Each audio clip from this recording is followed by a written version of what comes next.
Welcome to another Down the Rabbit Hole video. As per my last couple of videos, you can tell I just recently went to the Portland Retro Gaming Expo. This was the 14th annual one.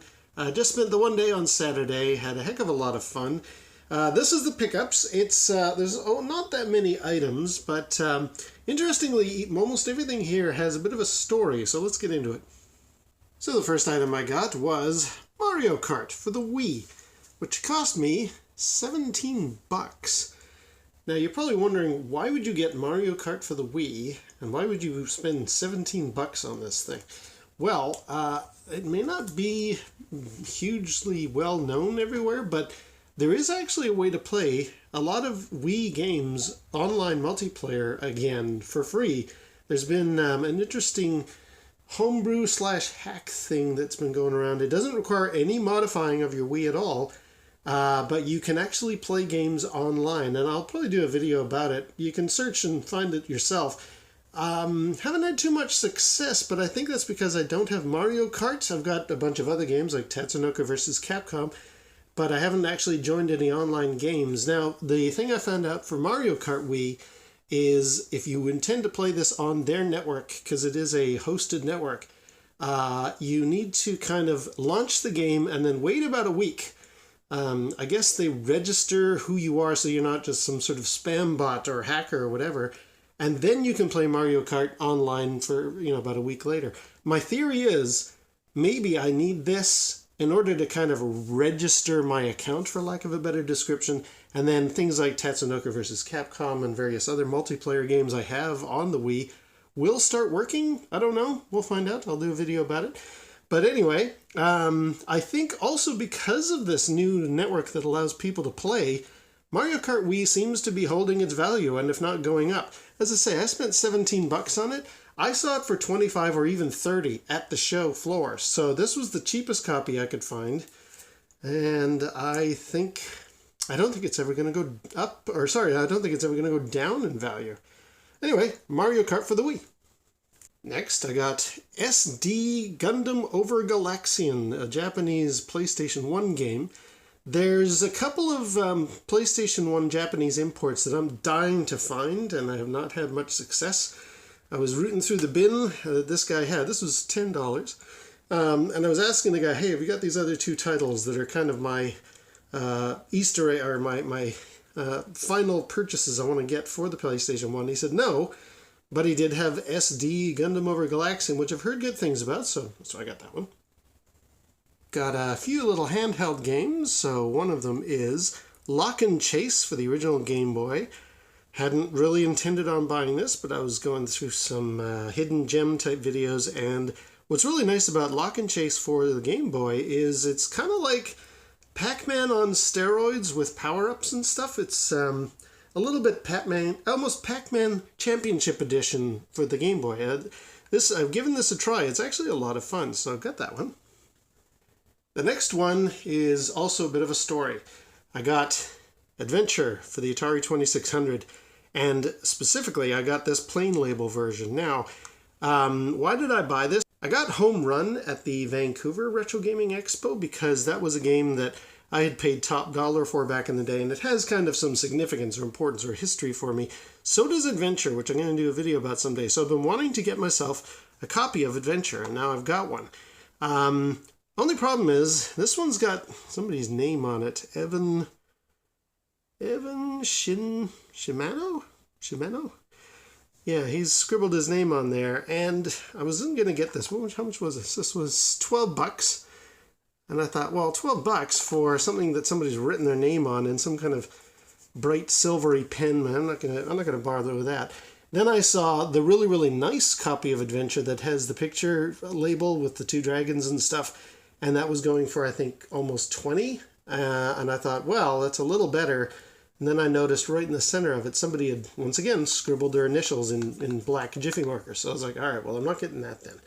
Why is Adventure going up in value, you're probably wondering.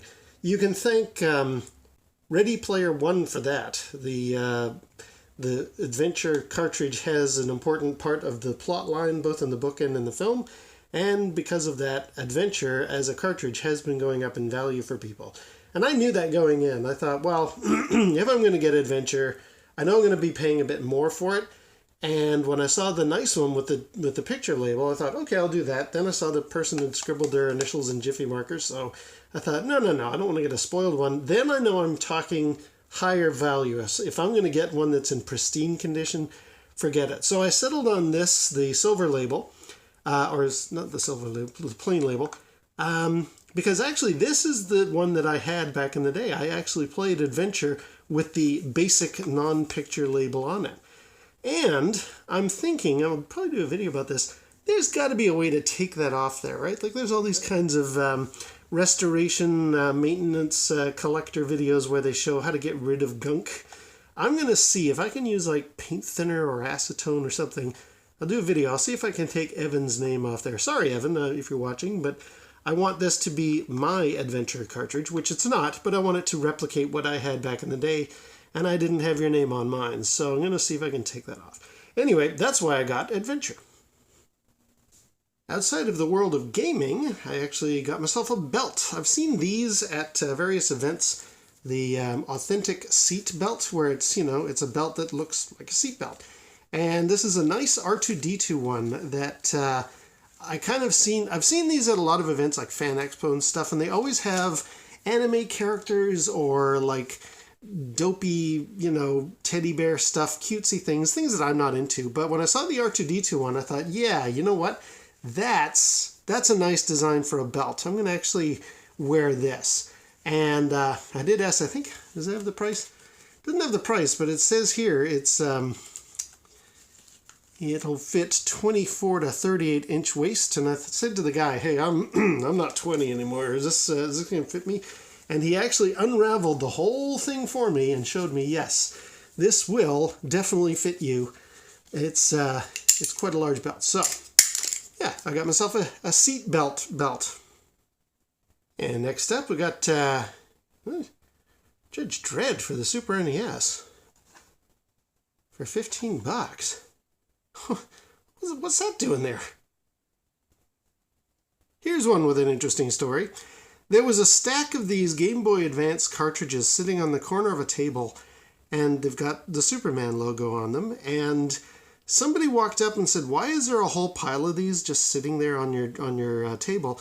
The person behind the desk said, well, we had a whole bunch of old Game Boy cartridges, and somebody thought, you know what'll be funny? We'll print a whole bunch of these Superman labels, we'll stick them on a whole bunch of these random cartridges, and we'll take them to the show and just give them away for free. So there's a chance, the person said there's a chance this is either Superman or it could be any other game at all. We don't even know. We thought it would be funny, but you know what? Just take it. And I thought, well, that's an interesting story. You know what? I am going to take it. So let's actually pop it into the Game Boy Live here and see, did I get Superman or did I get something else?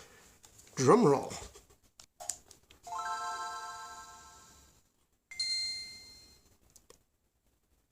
Ah, looks like I got Superman. Interesting. I have never played the Superman game. Is it good? Is it famous like most of them where, what do I do here? I guess I went into options. Oh, okay. Press start. Press start. There we go. Is this any good? I've never really played this. Oh, wow. This is all over the place. How do you even start this thing? Oh, this is all glitchy. Return to game. Select new game. Select Sega Master System game. What? Wait a minute. Is this like a... Press 2 for options. Well, it doesn't have 2. Wait a minute. What was that about start Sega Master System? Oh, okay. There's the game. Okay, yeah. What is this about? Delete menu, country mode. There's a whole thing in here. What the heck? Select new game. Select Sega Master System game. Now I'm intrigued. Oh, I gotta mess with that. I have definitely got to mess with that. That is an unusual cartridge. Anyway, still, that is something like... Ooh, if I can get it back out of there. Yeah. That is some kind of Superman cartridge. That's a new one. We'll do a video about that someday. Also picked up Protector and Yazzie for $40 for the Vectrex.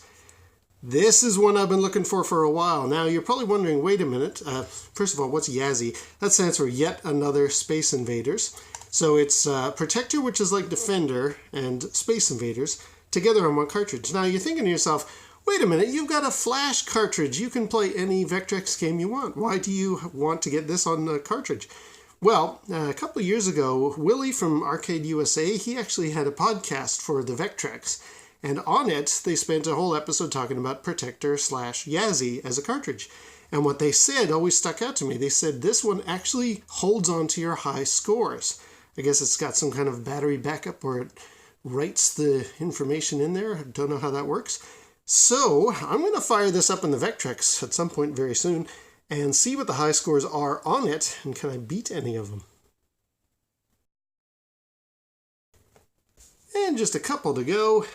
Picked up V-Rally for the Game Boy Color for $3 whole. Stumbled into some YouTube string about like hidden gems for the Game Boy Color. It's one of the handheld options, since I've got that this little SP here that can play both original Game Boy and Game Boy Color. I always feel like I should get more color games. I don't know that library very well. And it has actually quite a few well-known, or sorry, not well-known, hidden gem racing games. V-Rally was among them. There was also Grand Prix Le Mans and, a few others. I didn't see those at the show, but I have actually given this a quick try on that Game Boy, and this is a really nice-looking racing game, especially for the time and the limitation of the hardware. So V-Rally for the Game Boy Color. And finally, Special Forces CT2, Back in the Trench, I think it's called. This is a side-scrolling game, but it's sort of... There was another one that came out first, CT1 obviously, which I do have, and I thought it was all right as a kind of a Metal Slug clone. And then somebody was reviewing this and said this is an even better variation on the same theme. It has shoot-'em-up segments. It's got like sniper rifle segments. It's, having played a little bit of it now, this is a very, very good Metal Slug game. In fact, this is sort of Metal Slug done more intelligently. You do a very careful progression of your game, and I really, really like what I'm seeing on this. It's got a password system as well. I quite like that.